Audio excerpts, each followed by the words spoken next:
You had two shots at it, being First Lady of the state of New Mexico. First time out, second time out. How would you compare the two? I'm not sure they're comparable. They were very different in what I did and how I did things. And I think the times changed a little bit in there too. But the first time I was not sure what you were supposed to be doing as a First Lady and had a lot of learning to do. The second time, I thought I knew a little bit more about it, and so I did it in a different way. The second time, you seemed to be so much more aggressive as First Lady. You had projects including this girls' ranch, which evidently were really motivating you a lot. Why the change in First Lady Alice King between term one, term two? Well, I guess I learned a whole lot when I was there the first time, Hal.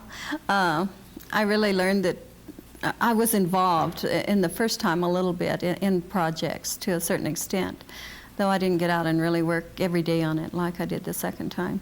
But I did learn that you had the opportunity to do this, and you had people who could back you up and help you in a lot of these areas, and really wanted to do that, to help the First Lady in what she did.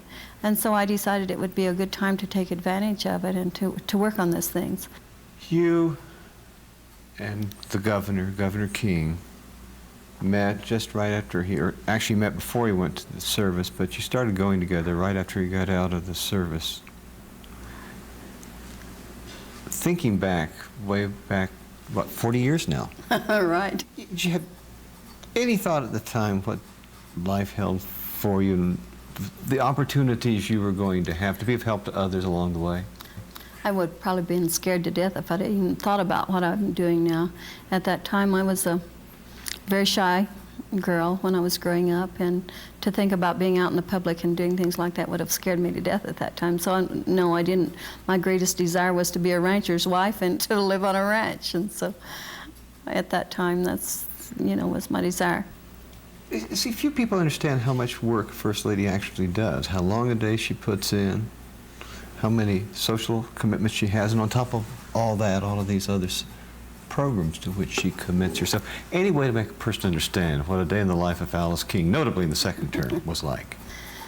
You really wouldn't understand it unless you've been there, and I'm not sure I could describe it in a good way, except that I was very busy and very involved, and my days sometimes went from very early in the morning till midnight. And I will say, and when I first started a lot of those projects, I didn't know enough about them to be real knowledgeable, so I had to do a lot of studying and learning. So I would read until midnight or 1 o'clock to try to learn those terms that the departments used in their departments in children's programs, and to learn about what they did and what was going on in the programs out all over the state. We also traveled. The cabinet secretaries went with me, and at least once a week we went someplace in the state to visit some of the programs that were going on and to find out what the needs were. And so my days were filled. Girls' Ranch. There probably wouldn't be a Girls' Ranch today if it wasn't for Alice King. Why Girls' Ranch? What motivated you to make that enormous commitment?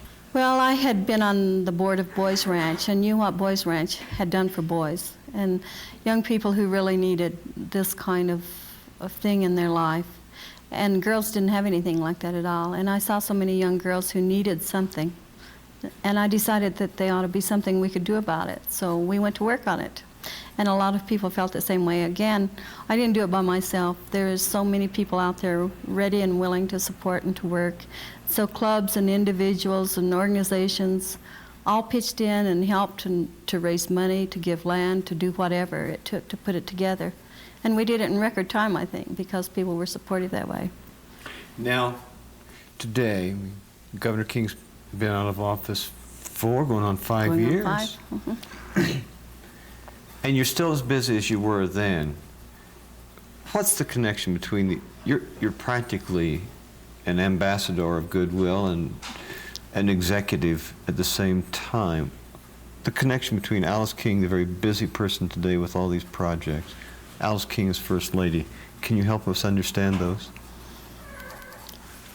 Well, I guess I enjoyed what I was doing so much as First Lady that I decided like to continue it. But for sure, you don't lose your interest in these things. And you know the need is still there and you enjoy it. I get a lot of satisfaction out of seeing those who are helped. I remember doing an interview one time with your husband when he was governor, after which he fell to chatting, we fell to chatting actually about what was going on at the time in the state legislature. State legislature at the time was not being kind to children's programs and not necessarily as kind as it probably should have been to education. And I said to him, Governor, what are you going to do about that? He said, I don't know, Hal. I've got to do something or I can't go home. He felt the need was there too and things. But the legislature hasn't always been kind and still isn't as attentive to those needs as they should be in a lot of areas. What was the hardest part of being First Lady? Hardest time? I think the hardest time is sometimes when something really bad happens in the state, like the prison riot. It was a very difficult time for the governor and the First Lady and the family because there is so much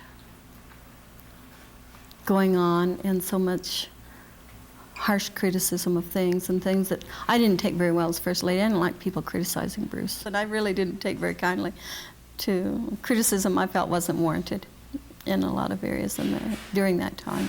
And it was a very difficult time. My impression was always though that the governor could make you laugh. Yes, he's always been able to make me laugh. He's always been there to, it's sort of make me feel better type thing. He really has. You're a pleasure. Always have been a pleasure to talk to. Thank you so much. Thank you, Hal.